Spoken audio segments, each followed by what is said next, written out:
رشتے دو طرح سے تشکیل پاتے ہیں۔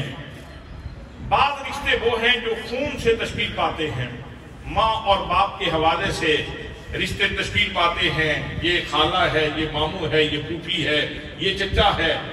اور ایک قسم رشتوں کی وہ ہے جو نبی کریم صلی اللہ تعالیٰ علیہ وسلم کے دین سے تشکیل پاتے ہیں، جو حضور صلی اللہ تعالیٰ علیہ وسلم کی محبت سے تشکیل پاتے ہیں۔ تو اصل رشتہ وہ رشتہ ہے جو میرے آقا کریم صلی اللہ تعالیٰ علیہ وسلم کے دین کی نسبت سے حاصل ہوتا ہے۔ نبی مقدم صلی اللہ تعالیٰ علیہ وسلم نے اس رشتے کو بیان کرتے ہوئے ارشاد فرمایا، مومن دوسرے مومن کے لیے ایک جسد کی طرح ہے، جسد واحد کی طرح ہے۔ جب جسم کے کسی ایک حصے کو تکلیف ہوتی ہے تو سارا جسم بے قرار ہو جاتا ہے۔ میرے دوستو، آسمان پھٹ سکتا ہے، زمین گر سکتی ہے، لیکن میرے آقا کریم صلی اللہ تعالیٰ علیہ وسلم کا فرمان غلط نہیں ہو سکتا۔ اگر ہمارا رشتہ غزہ اور فلسطین کے مسلمانوں کے ساتھ موجود ہے تو پھر ہمیں محسوس کرنا چاہیے کہ بم بلاسٹنگ کے نتیجے میں وہ جو لاشیں دھوئیں اور آگ سے کہیں اوپر فضا میں لٹک رہی تھیں اور پھر زمین کے اوپر آ کے گر رہی تھیں، وہ لاشیں نہیں تھیں، وہ میرے اور آپ کے جسم کے ٹکڑے گر رہے تھے، وہ میرے اور آپ کے جسم کے ٹکڑے گر رہے تھے۔ اس وقت 60,000 سے زیادہ مسلمان وہاں جام شہادت نوش کر چکے ہیں۔ میرے دوستو، وہ میرے جسم کے ٹکڑے تھے، وہ میرے جسم کا حصہ تھے جو اتنے لوگ جام شہادت نوش کر چکے ہیں۔ اور اس وقت 2 لاکھ سے زیادہ ایسے لوگ ہیں جو زخموں سے جو ہیں وہ بلبلا رہے ہیں اور ان تک کوئی میڈیکل کی سہولت بھی پہنچائی نہیں جا رہی، بلکہ سارے راستے بند کیے جا رہے ہیں۔ اور کتنے لاکھوں کی تعداد میں ایسے لوگ ہیں جو اس وقت پانی کی ایک بوند کو اور کھانے کے ایک لقمے کو ترس رہے ہیں۔ یہ کون ہے؟ محسوس کرو، نبی کریم صلی اللہ تعالیٰ علیہ وسلم کی حدیث پاک کی روشنی میں اور قرآن کی روشنی میں محسوس کرو تو یہ ہمارے ہی جسم کے ٹکڑے ہیں، یہ ہمارے ہی لوگ ہیں۔ حضرات محترم، ان کو کیوں قتل کیا جا رہا ہے؟ ان کو کیوں موت کے گھاٹ اتارا جا رہا ہے؟ اس وجہ سے نہیں کہ انہوں نے کسی کا پانی بند کیا ہے، انہوں نے کسی کی کھیتی برباد کی ہے۔ ان کا قصور یہ ہے کہ وہ محمد رسول اللہ کے غلام ہیں، ان کا قصور یہ ہے کہ وہ مسلمان ہیں، ان کا قصور یہ ہے کہ وہ اللہ کریم کو وحدہ لا شریک مانتے ہیں، ان کا قصور یہ ہے کہ وہ کہتے ہیں کہ ہم بیت المقدس کو یہودیوں کے حوالے نہیں کر سکتے۔ اس پاداش میں ان کے جسم کے ٹکڑے کر دیے گئے۔ آج اس وقت کتنے بچے ایسے ہیں جو زخموں سے کرلا رہے ہیں اور اپنے ماں باپ کی پیار بھری تھپکی کے لیے منتظر ہیں، لیکن ماں باپ جام شہادت نوش کر چکے ہیں۔ کتنی مائیں ایسی ہیں جو اپنے بچوں کا راستہ دیکھتی ہیں، میرا بچہ کب آئے گا، میرے گھر میں میرا بچہ کب آئے گا، میری آنکھیں کب پھرنی ہوں گی، میں اپنے بیٹے کو اپنے سینے کے ساتھ کب لگاؤں گی، لیکن ماں راستہ دیکھتی رہ گئی اور بیٹا جام شہادت نوش کر چکا ہے۔ ان حالات میں میرے دوستو، امت مسلمہ کی ذمہ داری کیا ہے؟ امت مسلمہ کی ذمہ داری یہ ہے جو قلیل المیعاد جواب ہے، وہ تو یہ ہے کہ ان کی پروڈکٹس کا جو ہے وہ بائیکاٹ کیا جائے، ان کے ساتھ اظہار نفرت کیا جائے۔ اور چاہیے تو یہ تھا کہ پوری مسلم امہ ایک پلیٹ فارم پہ جمع ہو جاتی۔ 57 ممالک ہیں اور ان کی ایک بہت بڑی فوج ہے۔ اگر سارے کے سارے اکٹھے ہو کے کوئی آواز بلند کرتے تو آواز کے اندر قوت ہوتی، لیکن ہماری بے اتفاقیوں نے ہمارا جنازہ نکال دیا ہے۔ دوستان محترم، وہ غزہ کا ترجمان جمال الفرا کہہ رہا تھا، مسلمانوں، میں تم سے یہ نہیں کہتا کہ بندوقیں لے کے ہمارے حق میں نکلو، کم از کم اتنا تو کر سکتے ہو، اپنے ہاتھ میں پانی کی بوتل لے کے تو نکلو اور یہ اتحاد کے ساتھ یہ پیغام دے دو کہ ہم اپنے بلکتے بچوں کو پانی دینے کے لیے اکٹھے ہو کر آئے ہیں۔ کم از کم کہیں تو اتحاد کا پیغام جائے۔ حضرات محترم، یہ حالات ہیں، تو ان حالات میں اس وقت ملک پاکستان کے اندر ہڑتال ہے۔ اگرچہ یہ کوئی اس انداز کا ہڑتال کرنا مناسب بات تو نہیں ہوتی کہ اپنے ملک کی معیشت کو برباد کر دیا جائے۔ اصل تو یہ ہے کہ آپ صحیح مسلمانی کا اظہار کریں اور ان کی پروڈکٹس کا بائیکاٹ کریں۔ اگر